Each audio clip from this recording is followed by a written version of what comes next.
By the time the fire trucks finally arrived, my Tesla looked like some cursed beta unit, half liquefied, half smoldering, still giving off the occasional angry pop as the battery pack reached meltdown levels.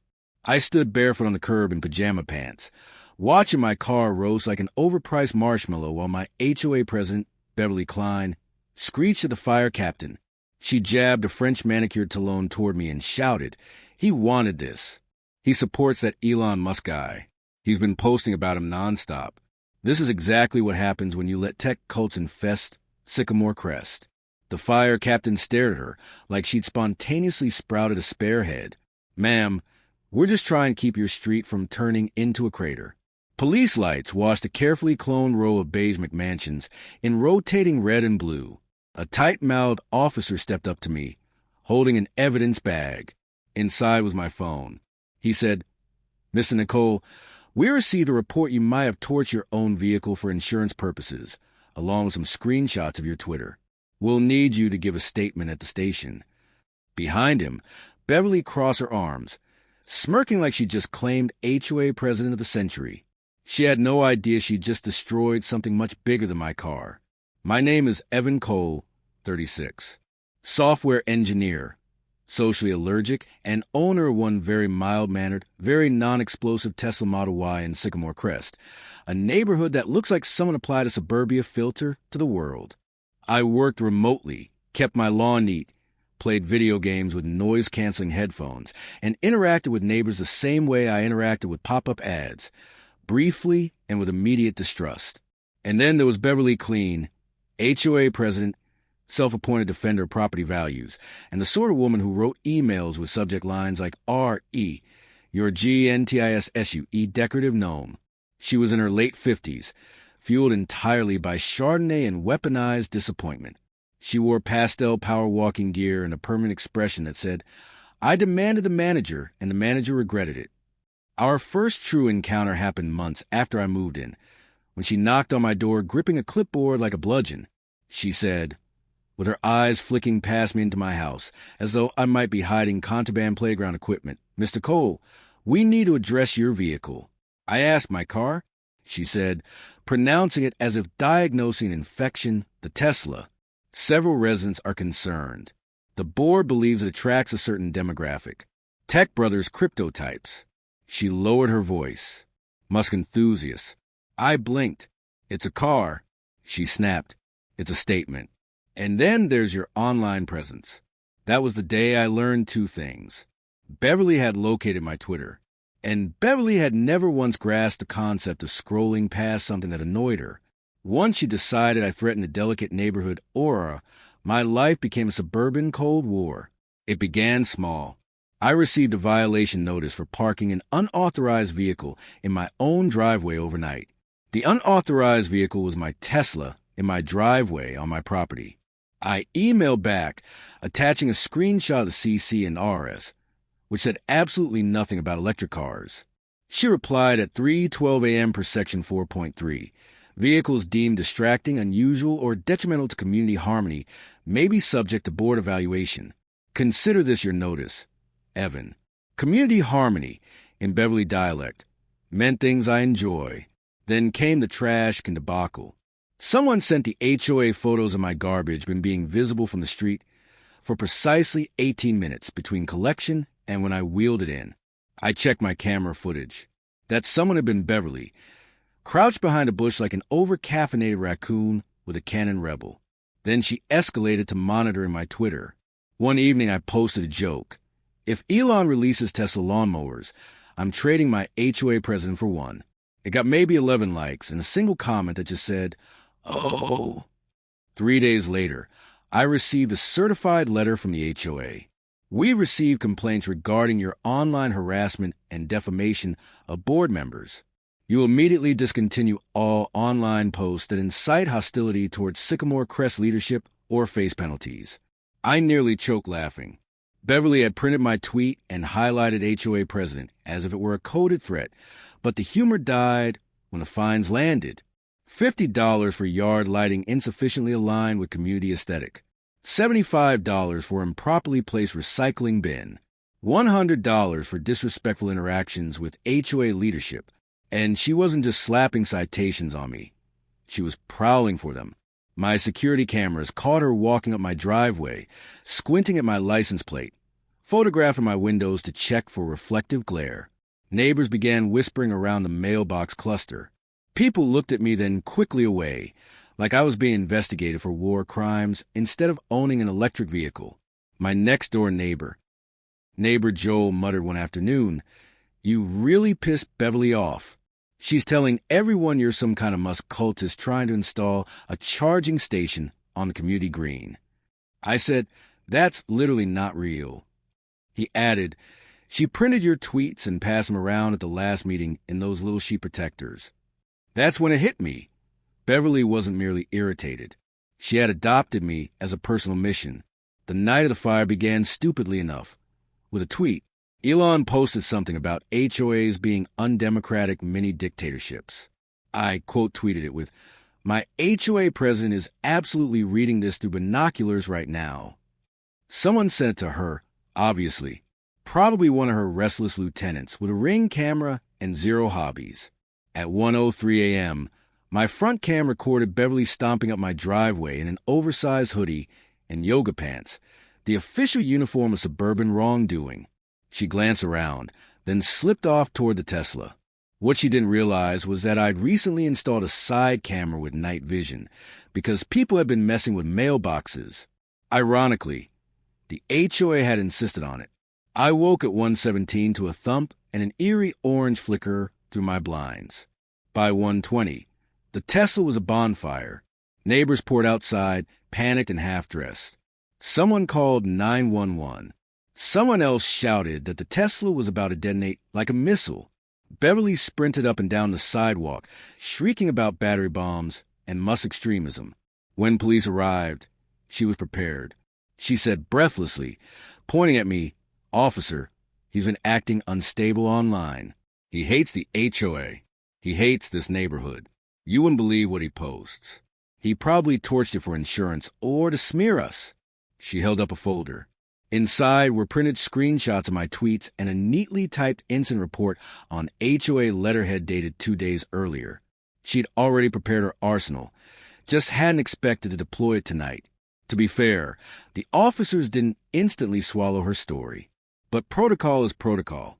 They seized my phone, took me in for questioning, and alerted my insurance provider.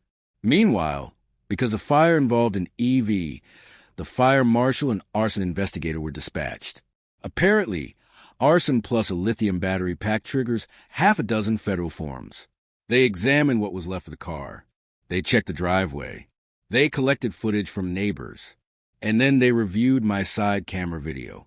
Beverly, in her hoodie, walking directly to the Tesla. A small splash, a flare, a sudden bloom of fire.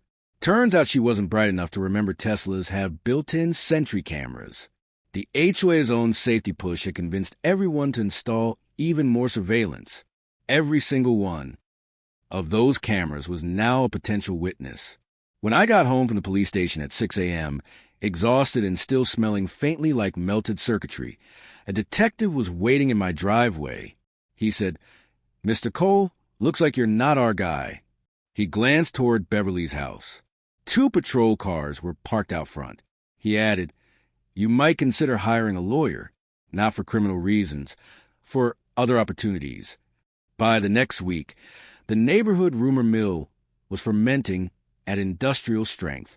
People saw the cops escort Beverly out in handcuffs at exactly 7:12 a.m. on a Tuesday. They saw the news crew. They saw the arson investigator pacing the street with a clipboard. What they didn't see was me sitting in a polished oak office while attorney Malik Harrow, a civil litigator with predator's smile, flipped through my stack of HOA notices and camera screenshots like they were presents. He said, scanning Beverly's violations, "So let me get this straight. She fined you repeatedly for bogus infractions, tried to sabotage your insurance claim by accusing you of fraud, trespassed on your property multiple times, and then allegedly ignited your car and attempted to frame you using your tweets." I echoed, allegedly. He smiled slowly. "Evan, I would love nothing more than to ruin this woman's week, her year, maybe even her decade." The criminal case moved forward first.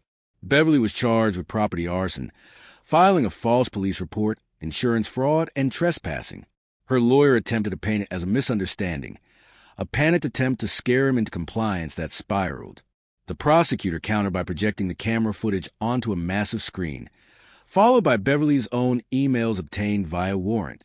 "We need to make an example out of him," she'd written to another board member. "If he wants to worship Elon Musk, he can do it somewhere that isn't tanking Sycamore Crest property values." Meanwhile, Malik went to work on the civil side. He filed suit against Beverly and the HOA for harassment, defamation, intentional infliction of emotional distress, breach of fiduciary duty for enabling her, and negligence for failing to rein her in. Discovery unearthed a horror show of suburban authoritarianism. There were secret group chats where Beverly called me Musk Boy and brainstormed ways to make his life so unbearable he leaves. There were memos instructing a compliance volunteer to find anything, absolutely anything, that could be interpreted as a violation. There was even a deranged spreadsheet charting my tweet timestamps against neighborhood disturbances, as if my liking a SpaceX meme caused someone's golden retriever to bark. The HOA board panicked during an emergency community meeting in the clubhouse. The remaining members scrambled to distance themselves. One insisted, "We had no idea." Someone in the back shouted, "Emails show you voted for most of these fines." Joel, my neighbor, stood up and said, "Yeah, and you all let her patrol the street like she owned the place. This is on you." For the first time since I'd moved in, the room wasn't afraid of Beverly. They were afraid of being sued alongside her. The day of the civil trial felt like the series finale of a deeply petty show. Beverly sat at the defense table in a conservative blazer instead of her usual pastel workout gear. Her hair flatter, her expression tighter. The HOA's attorney, a weary man who looked like he regretted every decision that brought him here, shuffled papers like he hoped they would morph into winning arguments. Malik began with the camera footage. We watched Beverly walk toward my car. We watched her pour the accelerant. We watched her ignite it and sprint away. Then we watched a side-by-side video of her telling police she suspected me because of my concerning online presence. Malik clicked to the next slide. An email from her, "If the board doesn't act, I'll handle it myself. Someone has to protect Sycamore Crest from people like him. This is war for the soul of the neighborhood." The courtroom went silent, except for the bailiff shifting in his chair. Next came the HOA's dirty laundry. She had waived fines for friends while doubling down on others. She'd used HOA money to print community safety packets that were mostly screenshots of my Twitter. She'd authorized unsanctioned late-night inspections of my property, which was a polite way of saying she lurked around with a flashlight. One board member admitted under oath, voice trembling, we were scared to oppose her. She threatened to fine us too. Then Beverly took the stand. She tried every excuse. I thought the Tesla was a fire hazard. I was checking on it for safety. I tripped and the lighter fell. Malik didn't even lift his eyebrows. So you tripped into soaking his car in gasoline, and the gas can also trip into your trunk beforehand? He clicked to another slide, a text she'd sent the night before. He's mocking us on Twitter again. People like him don't learn unless it hurts their wallet. Malik said mildly, "Miss Clean, would you consider setting fire to a $60,000 vehicle an example of hurting his wallet?" Her mouth opened and closed soundlessly, like a koi fish.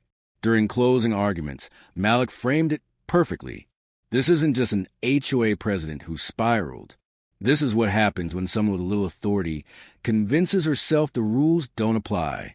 Miss Clean believed her personal vendetta outweighed the law. She used the HOA as a weapon. Today, the law gets to swing back. The jury deliberated less than 3 hours. They found Beverly liable on every count. They awarded me full replacement value for the Tesla, damages for harassment and emotional distress, and punitive damages so large the HOA treasurer visibly wobbled in his seat.